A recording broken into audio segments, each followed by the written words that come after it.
Muito boa tarde. É com alegria que aqui nos encontramos mais uma vez, que nós possamos tirar proveito dessa uma hora em que vamos estar juntos, ampliando os nossos entendimentos sobre as leis de Deus à luz da doutrina espírita, né? Então é ótimo nós estarmos aqui, porque nós estamos preocupados com isso. Isso é um bom sintoma, né? Então vamos àquele nosso momento de interiorização, de harmonização, para fazermos a nossa prece inicial. Deus querido Pai, Jesus amigo e mestre, muito te agradecemos, Senhor, por mais essa oportunidade que estamos tendo de aqui nos encontrarmos. Que a nossa irmã que fará uso da palavra possa receber a inspiração desses amigos espirituais que por certo aqui se encontram. Obrigada, Senhor. Graças a Deus e que assim seja. Com vocês, Celi, né? Vamos lá. Uma boa tarde a todos. Cá estamos nós, com a nossa tarefa de estudar o Espiritismo, que por sinal é uma tarefa agradável. Rever os amigos encarnados, sentir a presença dos desencarnados, isso é muito bom para a gente, e as nossas tardes de terça são sempre abençoadas por causa disso. Estamos dando sequência aqui ao estudo do Livro dos Espíritos, entrando agora num capítulo extremamente interessante, que é a questão da pluralidade das existências. Algumas pessoas ainda falam, mas vocês ainda falam de reencarnação em centro espírita? Ué, por que não? Até porque não foi o Espiritismo que inventou isso. Né? Não foi o Espiritismo que inventou a reencarnação, a pluralidade das existências. Essa ideia, esse fato, digamos assim, que não é apenas uma ideia, é um fato, está presente na humanidade desde que o homem está no mundo. Não é? A Terra é um planeta de provação e expiação agora, mas ela já passou pela fase do planeta primitivo. Ela agora é um planeta de provação e de expiação, onde as almas aqui renascem para resgatar suas faltas, para provar que já estão mais avançados evolutivamente. Então, o Espiritismo não inventou essa questão da reencarnação. Em todas as épocas, desde que o homem está aí no mundo, isso é fato na vida, né, que renasce, nasce e renasce aqui na Terra. Kardec deixou bem claro essa questão da reencarnação. Claro que sempre, a gente sabe que o Livro dos Espíritos, o Espiritismo, foi aquele filtro que elucida essas ideias, né, para a gente que estão aí presentes no mundo, desde os tempos idos, né, e passados. Só que com muitas crendices, com muitas superstições, não é? Então a gente aprendeu que a alma, ela caminha aí pelos reinos todos da natureza, entrando no reino hominal, que é o reino dos espíritos, né, encarnados na Terra, fazendo a sua própria evolução, que até ali a evolução é feita pela natureza, é de forma instintiva, né, até o reino dos animais inferiores, e depois o espírito, criado simples e ignorante, a partir daquele princípio espiritual que vinha sendo elaborado em todos os reinos, se torna um espírito para começar ali a sua caminhada evolutiva. Então é entregue a ele a sua responsabilidade, a responsabilidade pelos seus atos, o livre-arbítrio para ele agir, para ele fazer as suas escolhas, na medida em que o conhecimento vai se desenvolvendo também. Não se pode escolher aquilo que não se conhece, né? Então, no início, o espírito é muito guiado pelos instintos, depois ele vai aprendendo, ele vai se desenvolvendo, vai desenvolvendo aí a sua capacidade de escolha. Nem sempre ele faz boas escolhas, às vezes as escolhas ruins dão resultados ruins, é evidente que sempre assim acontece, e aí o espírito começa a desenvolver o mal em si e a ter a necessidade de resgatar os erros que comete. Então a reencarnação, ela não foi inventada pelo espiritismo, ela sempre esteve presente, desde a época dos livros védicos, lá, o primeiro deles, talvez em cerca de 7.000, 8.000 anos, né, antes do Cristo, eles foram entregues ao mundo, né, às pessoas interessadas no seu estudo. E sempre, não com o nome reencarnação, não com esse nome, né, mas com a pluralidade das existências, isso sempre foi um fato. E não é porque o Espiritismo nos mostra, às vezes, lá no Evangelho, inclusive chamando isso de dogma, não é? Ide e pregai o dogma da reencarnação e da elevação dos espíritos. Mas é um dogma não de fé, e sim um dogma de raciocínio. Até porque essa questão da reencarnação, querendo ou não, as pessoas acreditando ou não, todos os espíritos irão reencarnar. Mas isso acontece independentemente das crenças. Isso é uma lei da natureza. Isso não é uma lei criada por esta ou aquela religião. Isso não foi criado por nenhuma religião. Foi apenas revelado por todas as religiões. Eu digo todas. Nenhuma deixou de revelar isso. Nenhuma deixou de ensinar a reencarnação. Inclusive o cristianismo. Inclusive a igreja. Estudava-se reencarnação, todos os padres conhecem isso, todos os padres estudaram a reencarnação, era do conhecimento de todos eles.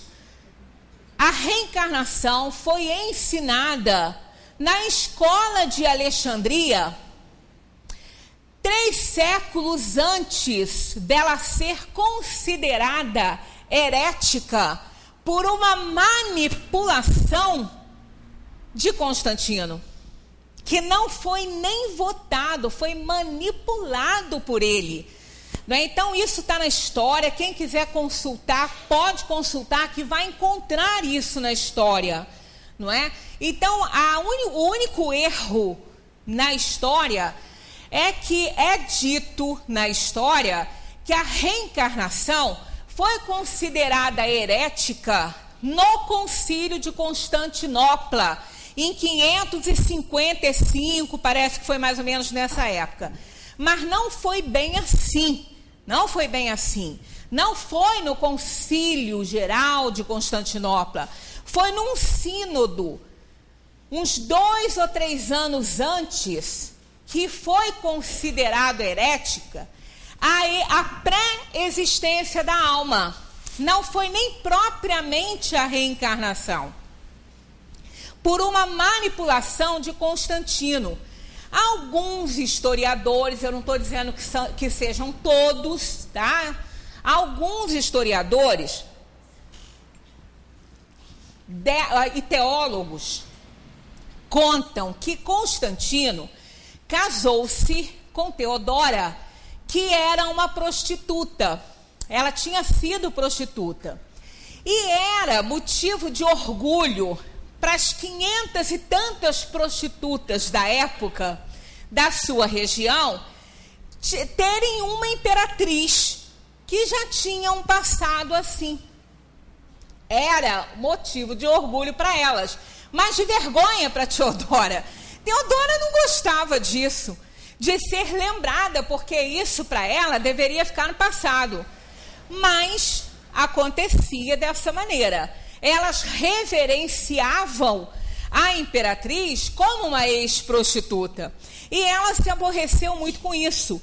E a Teodora, ela tinha um domínio sobre o marido, sobre Constantino. Ela se metia em tudo.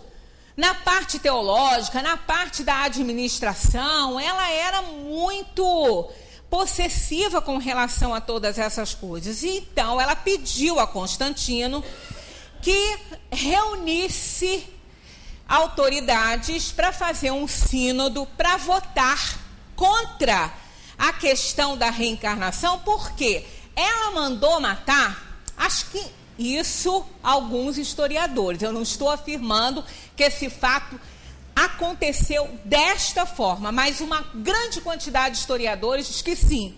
Ela mandou matar as prostitutas.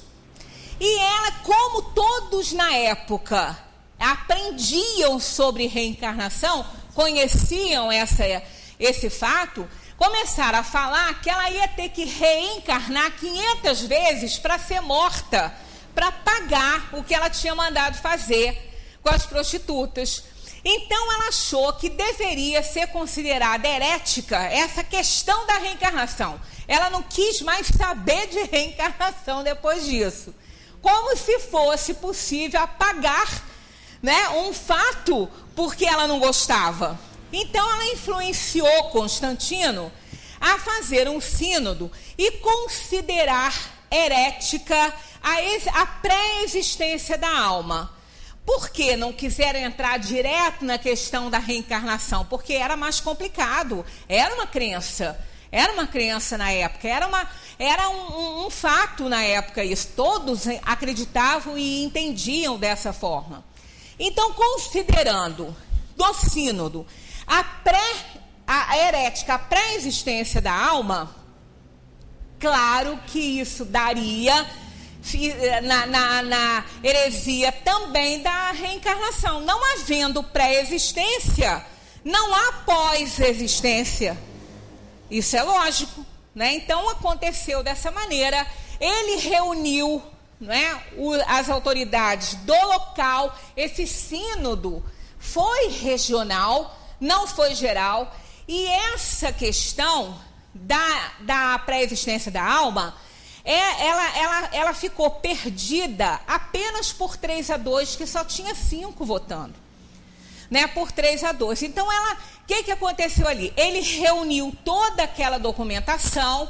Depois, 2 ou 3 anos depois, foi então feito o Concílio de Constantinopla, com a presença de Virgílio, que era o Papa na época, que nem ficou sabendo disso, porque aquilo foi regional. Então, toda aquela documentação do sínodo foi colocada dentro de toda a documentação do concílio.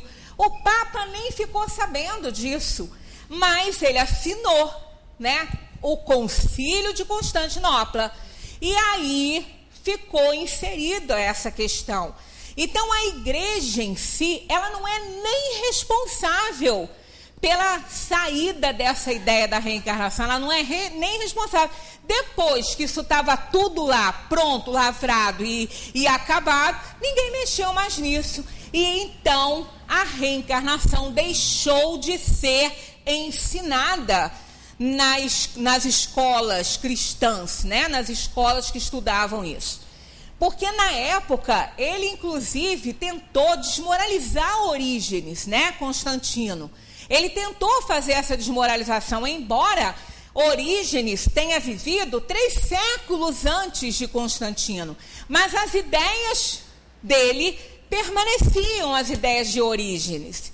Bem como a de São Clemente, que ensinava também na escola de Alexandria as mesmas coisas, que era a escola mais importante que ensinava teologia. Então, todas as religiões, na sua raiz, no seu início, eram reencarnacionistas.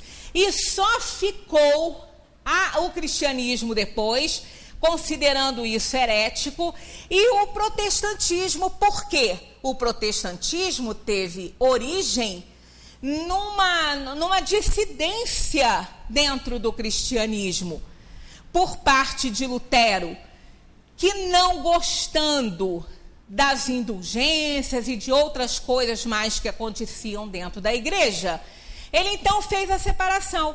aí passou a protestar contra aquilo que acontecia na Igreja Católica. Por isso, aí o protestantismo, que teve origem com o protesto de Lutero.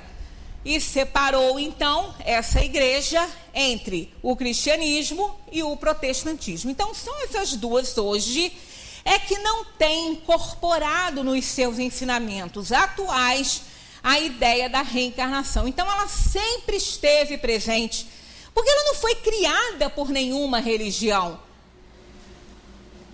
Faz parte da natureza, né, do budismo, do brahmanismo, do hinduísmo, sendo que em cada religião ela tem uma interpretação.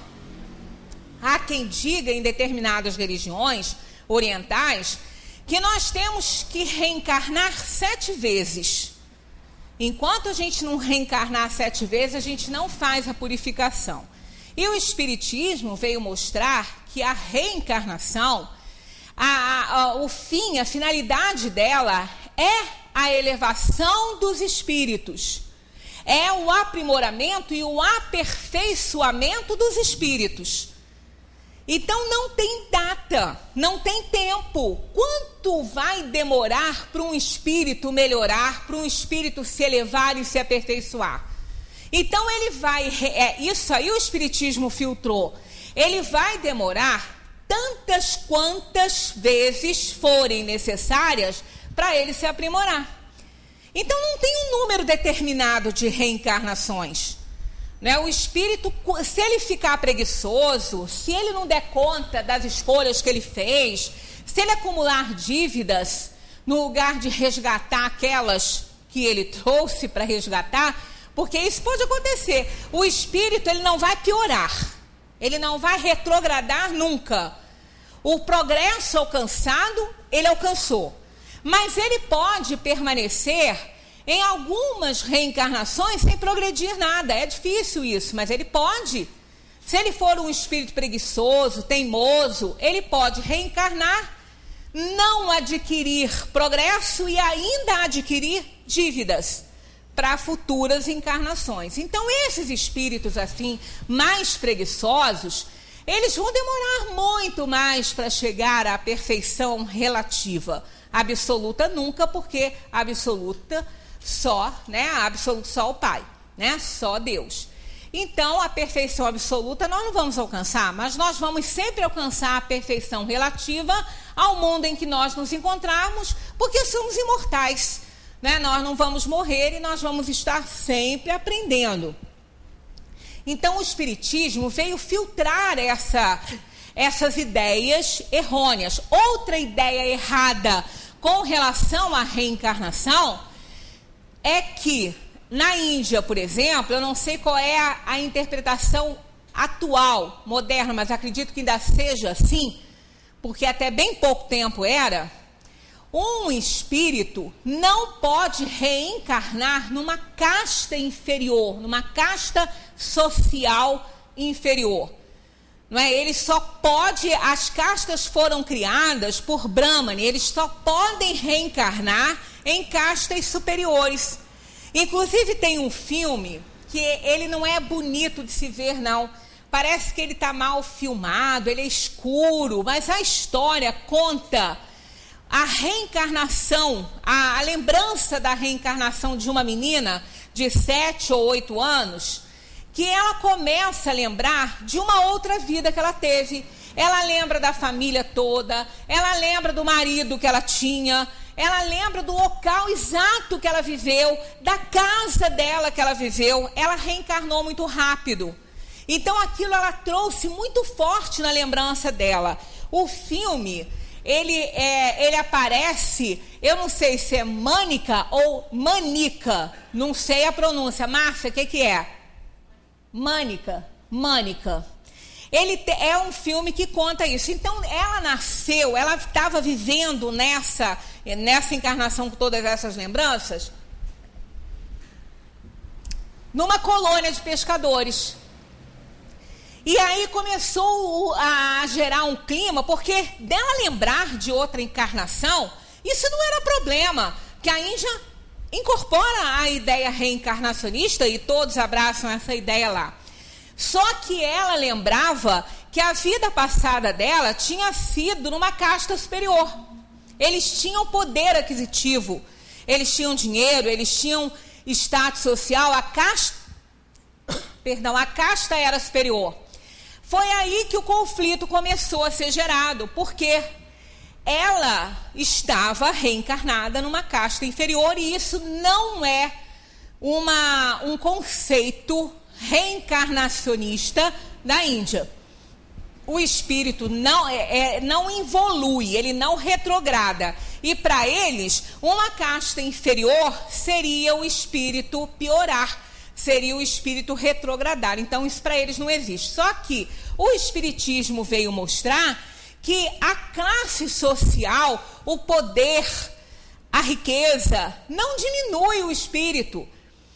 Ele é aperfeiçoado se ele fica no nível de perfeição que ele alcançou, seja ele pobre ou muito rico, seja ele muito inteligente ou muito limitado mentalmente, até carregando algumas doenças mentais, como a imbecilidade, por exemplo, que é uma das piores limitações mentais. Então, a reencarnação, a finalidade dela é a evolução da alma, é a evolução do espírito. E muitas vezes esse espírito necessita de uma encarnação com limitações mentais para que ele possa desenvolver moralidade, para que ele possa desenvolver bondade, porque a inteligência e a moralidade nem sempre caminham juntas. E se ele for muito inteligente e pouco moralizado, ele vai ser muito mais nocivo à sociedade do que o contrário. Então, uma pessoa com limitações, com pouca inteligência, ela não tem nem capacidade de articular, né, de fazer falcatruas, ela nem alcança muito isso. Mas os muito dotados de inteligência, se não forem moralizados, podem ser extremamente nocivos ao ambiente em que eles se encontram.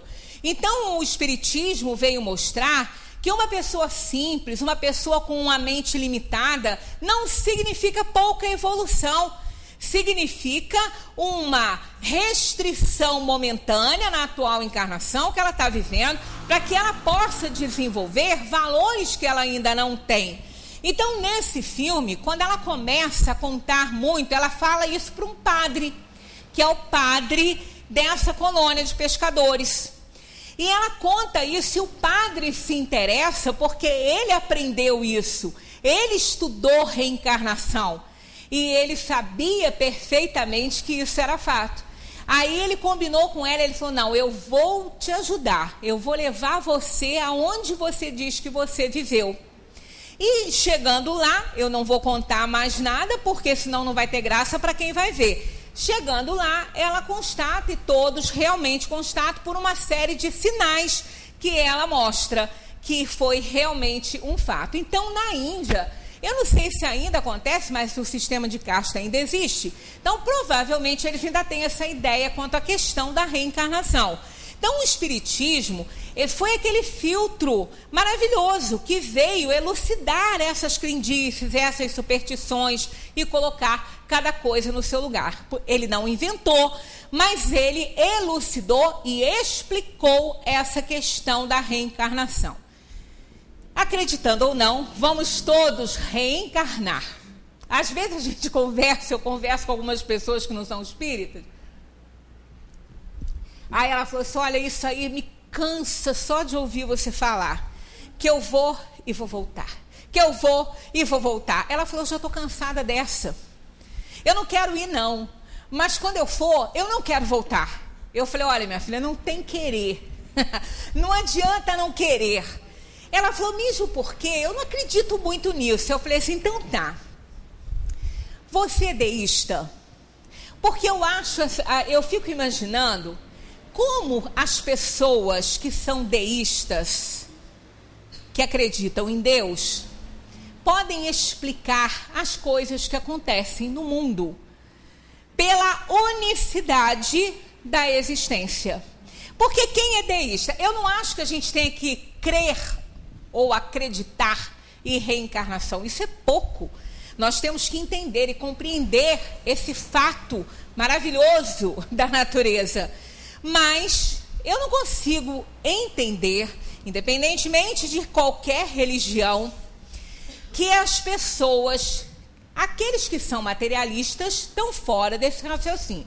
Mas as pessoas que acreditam numa vida futura, e todas as religiões acreditam, mesmo a igreja que combate essa questão da reencarnação, sabe que tem uma vida futura, como aquele Papa, o penúltimo Papa, antes do João Paulo, falou que existia, sabe que existe uma vida além da morte, ele só não sabe explicar como. Então, ainda que, né, todos entendam dessa forma, a gente fica imaginando as pessoas que são deístas, que acreditam em Deus. Quem acredita em Deus, acredita nos seus atributos. Então, independentemente de religião, ninguém precisa ser religioso para fazer esse raciocínio, apenas ser deísta. Porque quem acredita em Deus pode não ter nenhum vínculo religioso, tem a sua religiosidade, mas não é um religioso. E nem por isso vai ficar condenado, né? Nem por isso vai deixar de evoluir. Mesmo os que não acreditam em Deus vão evoluir da mesma maneira. Né? Quantos ateus a gente conhece que são verdadeiros valores sociais? Eu conheço vários. Né? Eu conheço vários. E o mais famoso deles foi Betinho. E o Drauzio também. O Drauzio Varela também é ateu. E olha o trabalho que aquele homem faz.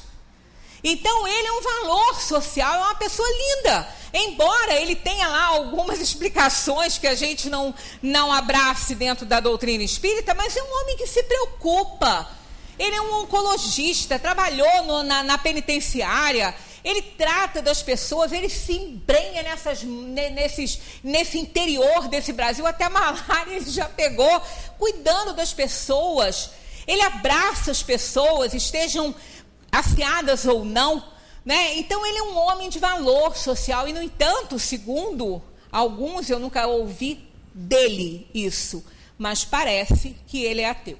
Então a gente sabe que nós não precisamos crer em Deus ou ter uma religião para que a gente se salve, porque a salvação não está numa religião, está na atitude, está na ética, está no ser, na compaixão, na bondade da pessoa, nos valores éticos de uma pessoa. Ali que está a salvação, na preocupação que ele tem com o próximo, né?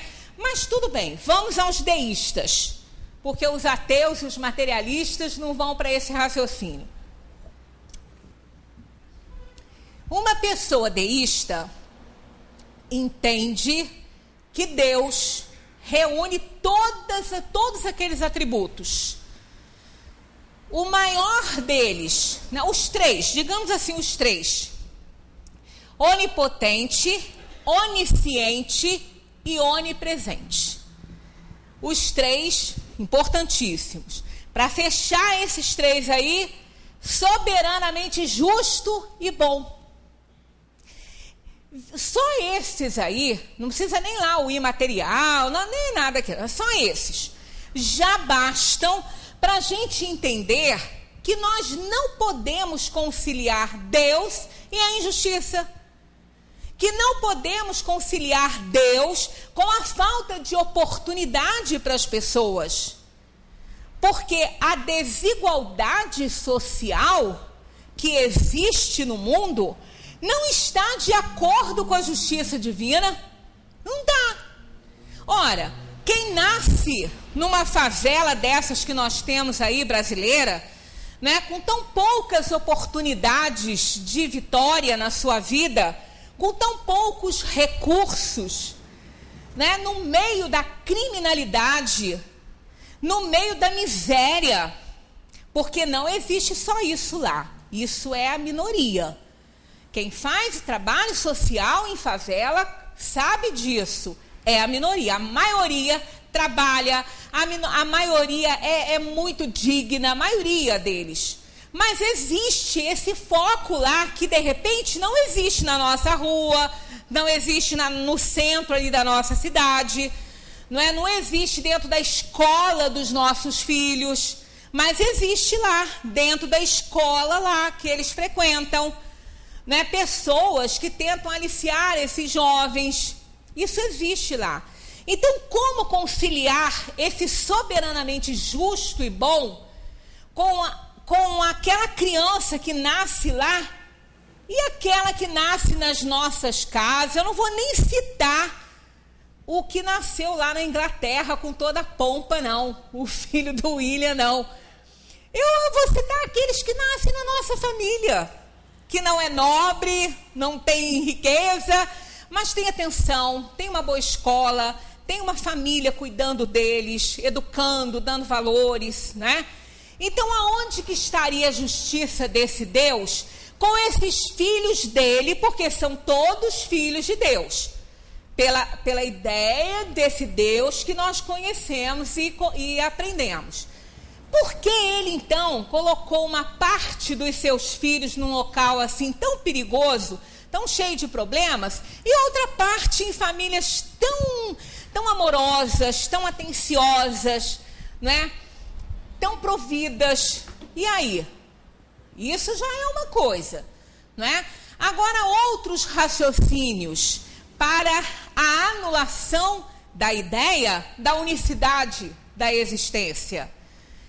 Essas pessoas não vão ter as mesmas oportunidades de se moralizar, como aqueles que estão num ambiente em que o crime não está ali intensamente assediando essas pessoas.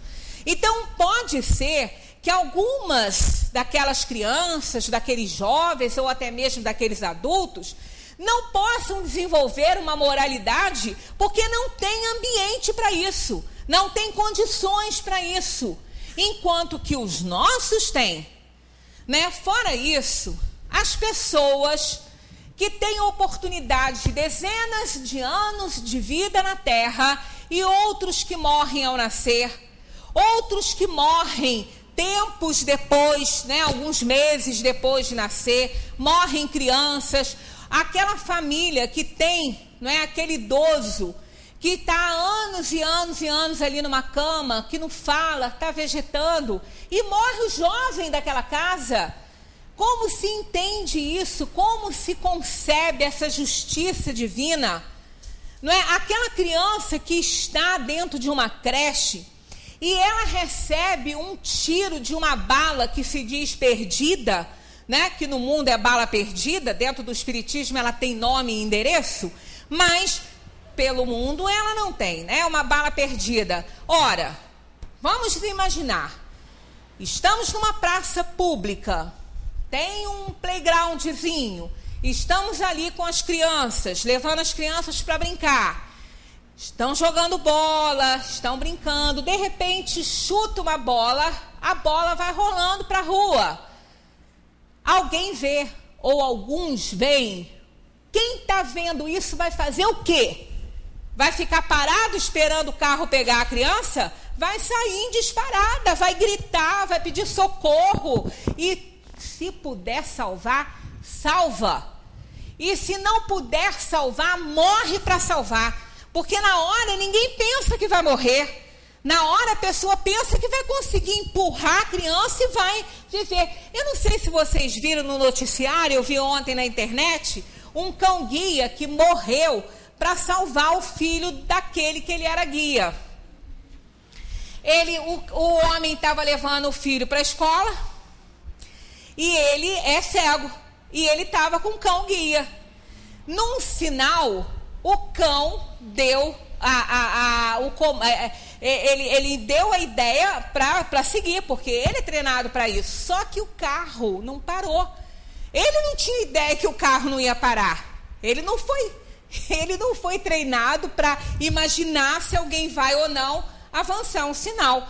Quando ele viu, o cão viu que o carro não parou, ele empurrou a criança e como o cara estava com ele na guia, o homem foi junto. Só que não deu para salvar a si mesmo. Ele jogou a criança e o pai caiu, ficaram machucados, a criança também ficou machucada, mas o cachorro morreu, porque não deu para ele se salvar. Então, olha, um animal. Imaginemos nós, jamais deixaríamos essa criança ser atropelada num parque de diversão. A gente ia jogar, a gente ia empurrar a criança com a ideia que também poderíamos nos salvar, e poderia ser até que não nos salvássemos, como aconteceu com o cachorro, né? Aí a gente imagina, nós não somos ninguém, né? Pensa bem, nós não somos nada diante de Deus, né?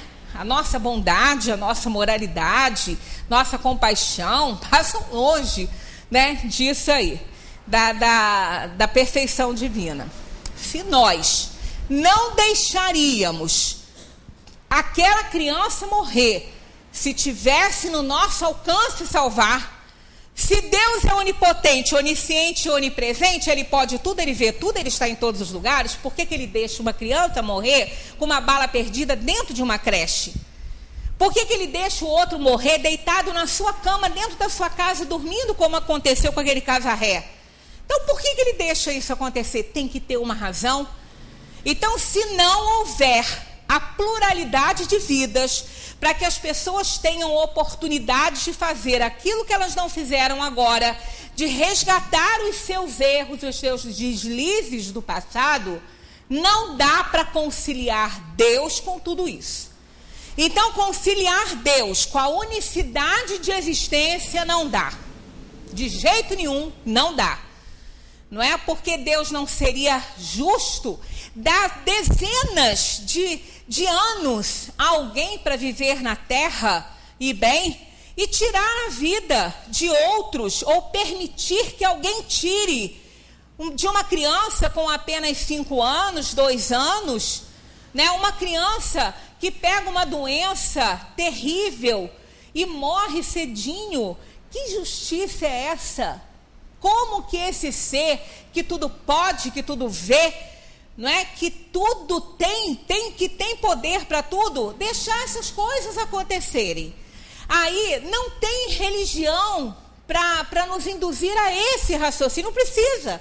Basta que a gente observe a vida, basta que a gente observe o dia a dia, as coisas que temos, as coisas que os outros não têm, né? As oportunidades que temos e oportunidades que outros não têm. Aí tudo muda quando a gente entende que não temos uma única vida. Ora, aquele pai que, não vamos nem dizer pai, né? Pai é pai, vamos dizer patrão. Aquele patrão que chega no fim de um determinado período de experiência, né, com seu funcionário lá, chega e diz para ele: ó, fulano, você realmente não deu conta, não vai servir para esse emprego, não vai dar certo, você não está fazendo jus ao pagamento que você vai receber, não deu certo. Mas aquele que está ali para teste, ele fala, ele pede mais uma oportunidade e fala que ele teve problemas, que realmente ele tem competência, que ele pode melhorar, que ele pode dar certo, e pede mais uma oportunidade para esse patrão. E o patrão então dá mais uma oportunidade para ele. Se um patrão dá oportunidade a uma pessoa que ele nem conhece, que ele está fazendo um teste, não é? Como Deus não vai nos dar oportunidade, esse Pai misericordioso que nos ama incondicionalmente, não vai nos dar oportunidade de resgatar os nossos erros? Ora, a gente trabalhou, está trabalhando hoje, estamos passando o nosso dia. Na hora que a nossa atividade hoje terminar, e que nós tivermos direito aí ao descanso, e formos fazer a nossa reflexão, a nossa avaliação do dia que nós vivemos, que nós tivemos, a gente pensa assim: poxa, hoje eu botei meu dia para perder, hoje eu não fiz nada, eu não rendi nada, eu reconheço que eu não rendi nada, mas eu prometo que amanhã eu vou refazer isso tudo, eu vou consertar o que eu não fiz certo e vou dar certo. Então, eu perdi o meu dia, mas eu não perdi a minha vida, a minha oportunidade. Eu tenho amanhã. E aquela pessoa que chega no fim da sua vida, já com uma idade avançada, ou então que nem chegou no fim da vida pela idade, mas pegou uma doença, está num estado crítico, a doença é fatal, não vai melhorar, e a pessoa começa a refletir: o que eu fiz da minha vida? O que eu produzi? O que eu semeei? O que eu contagiei de bom às pessoas? O que eu fiz de bom? Aí ele reconhece que não fez muito, né? Que não fez nada. Aí ele diz assim: perdi a minha vida. Mesmo aquela pessoa com mais idade, já chegando no fim da vida, já sendo mais improdutiva um pouco por causa das limitações físicas, ela também pode ter essa sensação de não ter feito tudo o que devia. Aí ela pode dizer para si mesma: eu perdi minha vida, eu podia ter feito muito mais. Então, se aquele patrão deu oportunidade ao seu funcionário de refazer a sua atividade no mês seguinte, porque Deus não nos daria a oportunidade de uma outra vida. De uma outra vida para que a gente possa saldar as nossas dívidas, possa fazer o que não fez, refazer o que fez errado, não é? E melhorar e evoluir, porque Deus não faria isso. E qual é a dificuldade de se entender isso? Não sei. Eu leio às vezes alguma coisa, é inconsciente coletivo, é genético, eu não sei mais o que. Olha, são tantas as explicações tão difíceis que eu nem alcanço. Eu digo, gente, isso aí eu não aceitaria, não entenderia dessa forma. Por que não entender, já que somos imortais, o corpo morre, nós só morremos uma vez, a personalidade só morre uma vez, o corpo morreu, aquela personalidade morreu, a individualidade se solta, para onde ela vai? Não é justo que ela tenha cortado a sua oportunidade de progresso. Não é aquele que estudava o Espiricom, aquele que fez aqui, que criou essa maquininha para conversar com os espíritos, para ouvir a voz dos espíritos, o Espiricom, é Haldive, não sei o nome dele, qualquer coisa assim, ele não chegou a conseguir testar. Ele estava quase terminando o seu invento, ele morreu. Aí, olha só, perdeu a oportunidade? Claro que não. Ele foi o primeiro a se comunicar através do aparelho que ele começou a criar, que os seus assistentes terminaram. Então, quando às vezes a gente adquire, um tempo atrás, até um caso interessante, um jovem fez 2 faculdades, estava se preparando até para uma terceira, casou com uma moça que ele gostava, compraram um apartamento,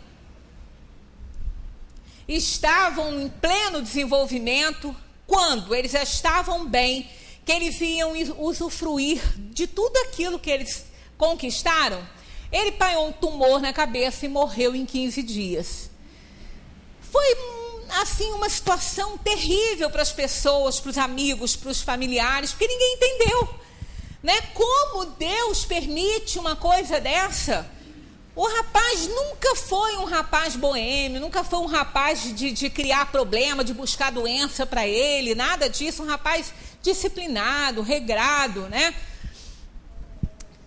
casado com uma médica, uma cardiologista, uma pessoa assim, toda certinha, toda regradinha na sua vida. Quando estava tudo organizado, ele apanha esse tumor. Ela andando com ele num shopping, ele começou a ir para o canto, perder a linha, começou a perder o equilíbrio. Ela falou: o que você quer fazer? Você quer entrar numa vitrine dessa aí, brincando com ele? Aí ela ainda falou para ele, o que está acontecendo? Ele falou: não, é que eu estou fazendo isso. Ela falou: tá. Ele perdeu a noção de que ele estava perdendo, o rumo, a linha ali do andar dele. Aí ela falou: você tem sentido mais alguma coisa? Ele falou: de vez em quando uma dorzinha na cabeça. Ela falou: vamos fazer uns exames. Não saiu mais. Entrou no hospital, em 15 dias ele estava morto. Então, são aquelas coisas, como Deus pode permitir? Né? Como isso pode acontecer? Que dê justiça aí, porque ele não evitou isso. Aquela alma estava resgatando. Né? Então, aqueles conhecimentos adquiridos, naquelas 2 universidades que ele fez, nada fica perdido. Ele vai reencarnar, vai dar continuidade àquela vida que ele tinha escolhido para ele. Isso mostra, né, que as coisas não terminam. Uma criança prodígio, desde pequenininha, que demonstra uma vocação para determinadas coisas e até sabe fazer algumas coisas que não aprendeu. Aonde ela aprendeu isso? Ela aprendeu em vidas passadas e ela retorna para dar continuidade a tudo aquilo ali. Né? Então a gente vê que são coisas que não dá para a gente entender dentro da ideia do criacionismo, né? Que é o espírito criado na hora do nascimento. E, portanto, ele vai, né, não vai ter oportunidades de nova vida. Não é bem assim. Então, a pluralidade das existências, ela vem responder a tudo isso. Por que que esse Deus soberanamente justo e bom deixa nascer uma criança toda deformada? Uma criança que não vai ter condição de viver bem, de ter uma qualidade de vida, mas também não está doente para morrer. Ela vai viver toda cheia de problema, né? Vai viver com limitações. Essa criança não vai viver, ela não vai ter qualidade de vida. O que ela fez para merecer isso? Para nascer dessa forma? Enquanto que outros nascem saudáveis, lindos, maravilhosos, né? Inteligentes, que dê justiça divina na unicidade da existência. Agora, tudo se explica pela pluralidade das existências, pelas reencarnações, quando os espíritos têm a oportunidade de resgatar os seus erros que ele cometeu pelo mau uso do livre-arbítrio. Porque cada ato carrega o seu efeito. Deus não está lá anotando num caderninho os nossos erros, mas cada atitude que a gente toma carrega o seu efeito. Então, as nossas dores, os nossos sofrimentos são provenientes do mau uso do livre-arbítrio. Eu já falei aqui que a chave da desgraça e da graça a da desgraça é a desobediência e a da graça é a obediência. Todos os problemas têm origem na desobediência a alguma regra, seja ela física ou moral, material, não importa. Né? Isso tudo vai refletir em traumas no perispírito que vão se somatizar. Então, isso só pode ser explicado, tudo isso que a gente falou aqui, pela pluralidade, pelas oportunidades, pelas reencarnações. Quando o espírito toma um novo corpo, né, que é só dele. Porque tem gente que fala assim, mas eu vou viver no corpo de alguém. Não, aquele corpo foi geneticamente criado para ele. O espírito está molécula por molécula ligado aos genes, à genética oferecida pelos pais, que através do perispírito se forma, né, com esse material genético, esse corpo, e ele carrega esses traumas por conta dos erros que fez presentes aí no perispírito, que vão se somatizar num determinado momento da vida dele aqui na Terra. Então, as dores e sofrimentos, as privações, tudo se explica pela reencarnação, pela pluralidade das existências. E ainda um outro fato que nós podemos... Eu sempre falo assim, o Espiritismo nos ensina a não impor nada a ninguém, a não impor nenhum conceito. Nossa, que conceito espírita? Ninguém. Cada um tem seu tempo. Cada um vai ter a sua oportunidade de despertar para este ou aquele conhecimento. E às vezes a sua religiosidade não vai ser nem despertada aqui no centro. Ou no espiritismo, vai ser despertada numa outra religião. Os caminhos são diferentes, mas todos se encontrarão porque o meu Deus é o Deus de todas as religiões, é o Deus do universo, é o Deus, é a inteligência suprema, né, causa primária de todas as coisas que criou o universo. Então os caminhos podem ser diferentes, mas todos vão chegar a essa inteligência suprema. Então cada um tem seu tempo para despertar. Mas aí, quando conversamos com as pessoas, e elas têm assim aquela convicção, tá maluca, que reencarnação, vocês estão doidos, os espíritas são alienados mentais. Aí eu digo só assim, eu não quero impor nada, eu digo só assim, você pode me provar que ela não existe? A pessoa fica, né? Eu falo até baixinho, depois que a pessoa se exalta, porque eles se exaltam, né? Ah, maluca, vocês são doidos, alienados mentais. Aí eu falo baixinho, aqui, só uma coisinha. Você pode me provar que ela não existe? A pessoa fica quieta, porque não pode, né? Aí eu digo assim, olha, eu também não posso provar para você que ela existe, não. Mas eu te garanto que se a gente for fazer um seminário sobre isso, eu terei muito mais argumentos a favor do que você os terá contra. Morre ali, né? Não tem discussão. Tem até um ditado que diz, né, que religião, futebol, escola, nada disso se discute, cada um tem o seu. E graças a Deus que nós temos essa liberdade, né? E graças a Deus que existe essa diversidade toda para que a gente possa escolher. Mas a única coisa que eu falei, você não é obrigado a aceitar de jeito nenhum. Mas se você não pode provar que ela não existe, não diz que ela não existe. Tantas coisas existem por aí que a gente bate o pé dizendo que não é e depois é, né? A própria igreja não bateu o pé dizendo que a Terra era quadrada e que ela era o centro do universo. O que aconteceu depois? Ninguém precisou se descabelar para mostrar que não era. O próprio Galileu se retirou da briga, né? Para não ser queimado vivo. Depois ele foi anistiado pela igreja. Mas quando ele saiu do julgamento, ele disse, mas que ela não é o centro, ela não é. Mas ele teve que falar na hora que ele estava errado. Senão ia ser queimado vivo, né? Então, para que se descabelar? É como Kardec sempre ensinou. Se os argumentos forem verdadeiros, não precisem bater dessa tecla, nem gritar, nem impor, porque eles vão aparecer. Porque a verdade aparece. A verdade sempre aparece, né? Então nós não precisamos nos indispor com ninguém sobre essa questão, se ela existe ou se ela não existe, né? Porque eu só falo o seguinte, não fala contra se você não pode provar.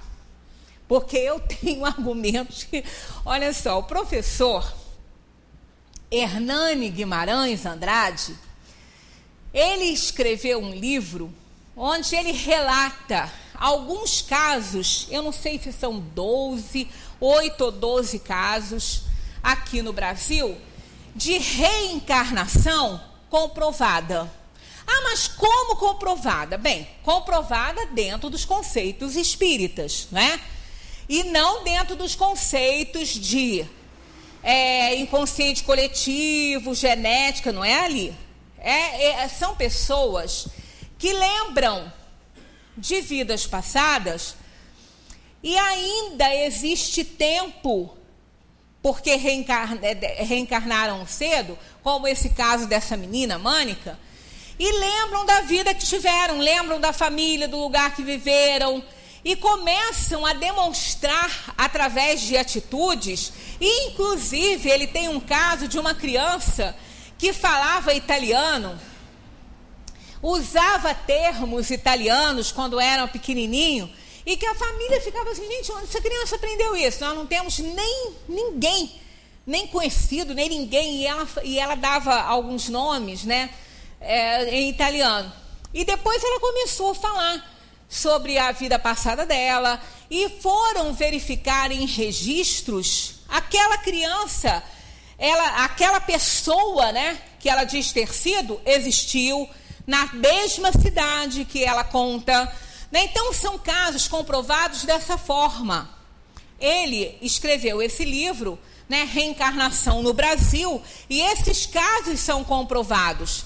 ele dá outro nome. Inclusive tem um político muito conhecido no Brasil que começou a lembrar de fatos e foi constatado que ele foi um personagem e que a família ainda vive, né? A família ainda está aí. E tem gente na família que lembra, né, desse personagem que ele diz que foi, está com idade, mas lembra, né? Tem uma lembrança. Tem até um filme também, Minha Vida na Outra Vida, que ela foi à Itália, acho que é na Itália, se eu não me engano, e ela encontrou com o irmão dela ainda, de 90 e tantos anos, né?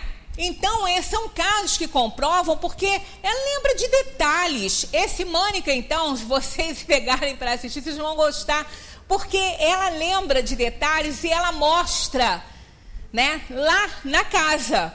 Então, não tem como a pessoa duvidar dessas situações. Então, Hernani Guimarães foi aqui no Brasil o que mais estudou sobre isso e ele escreveu esse livro.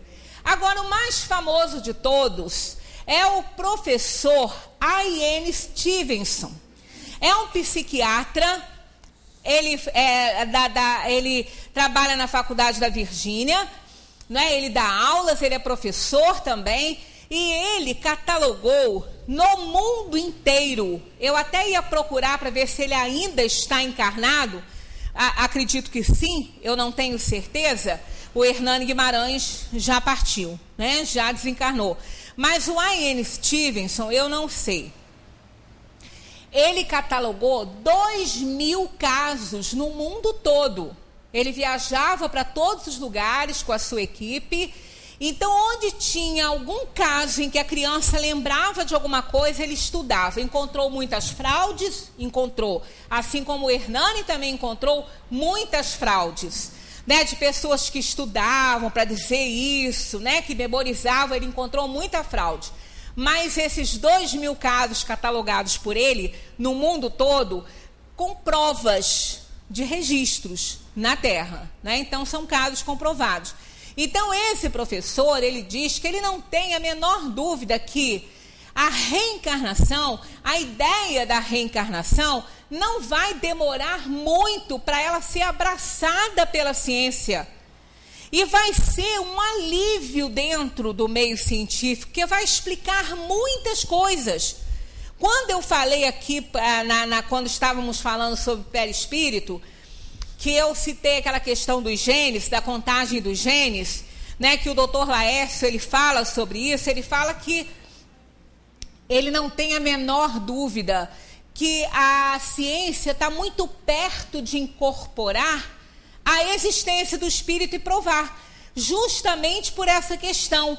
Como pode um corpo com essa complexidade que nós temos, tem até aí uma propaganda da Ford, né, sobre a máquina mais perfeita, e que eles estão fazendo a segunda mais perfeita, se eles são prepotentes ou não, as outras concessionárias que briguem, mas a primeira mais perfeita, eles colocam o corpo humano, né, a pessoa, né, e realmente ela é perfeita, ela é complexa, é maravilhoso. O cérebro, o funcionamento do cérebro é fascinante, né, é incrível. Então, como pode um corpo com essa complexidade toda ser determinado geneticamente pelos seus 25.000 genes? Não pode.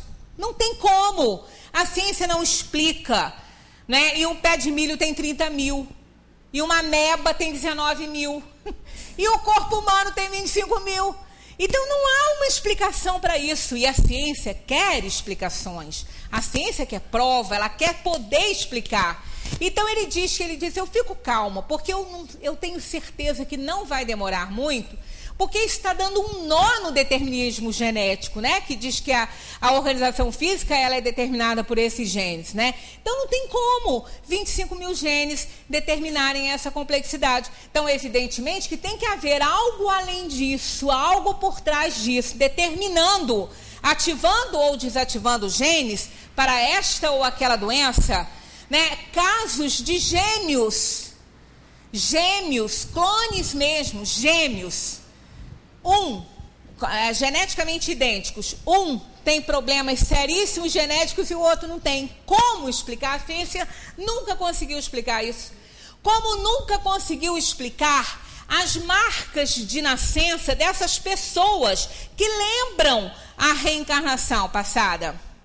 Né? Em casos assim, tem um dos casos desses que foram comprovados, que o menino tem um problema no coração, um problema muito sério, desde bebezinho, ele foi operado logo assim que ele nasceu, ele tem uma deficiência no coração, ele tem um buraco no coração, mas de uma forma que não é comum nessas doenças, né, de coração, que eles chamam de coração invertido, é um problema que ele tem que não foi explicado pela ciência como que aquele problema apareceu ali no coração daquele bebê. E ele foi operado, de vez em quando ele já fez acho que umas 6 cirurgias cardíacas, né, para tentar consertar aquele problema. E quando ele começou a falar, ele começou a lembrar de uma pessoa que ele diz que foi. Ele, na outra encarnação, ele lembra que ele foi um policial. Ele conta, ele dá a cidade, ele dá o nome, como ele morreu, ele levou um tiro no coração. Aí eles foram fazer essa pesquisa para ver se isso realmente procedia, e estava lá. E eles foram consultar a autópsia, os laudos todos médicos na época, e a bala fez o mesmo problema no coração do policial, porque ele morreu. Ela provocou aquilo. Então, essa criança trouxe na encarnação de hoje aquele problema ainda com ele, por uma questão kármica. Então, eles viram que o mesmo ferimento, o mesmo estrago que a bala fez naquele policial, era o mesmo que aquela criança trazia no seu corpinho atual, e que a ciência não conseguiu explicar como que aquilo aconteceu, que não é uma doença comum no coração.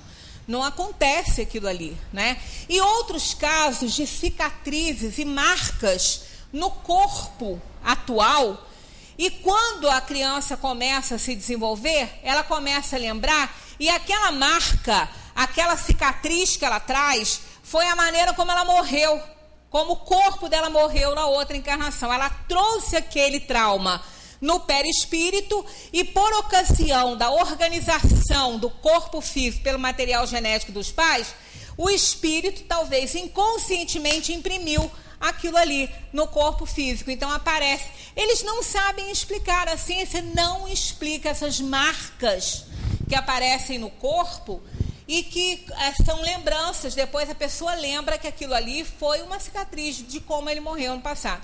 Então essas evidências, essas provas circunstanciais são tão grandes, são tão incontestáveis, que não resta dúvida que não vai demorar muito, nós vamos ter aí a ideia, ou melhor, o fato reencarnação incorporado nas ideias científicas. Porque chega um ponto, como aconteceu com a Terra, de tantas provas e tantas evidências, que a igreja teve que se curvar de que a Terra não era quadrada, e muito menos o centro do universo, que a Terra não era plana, né?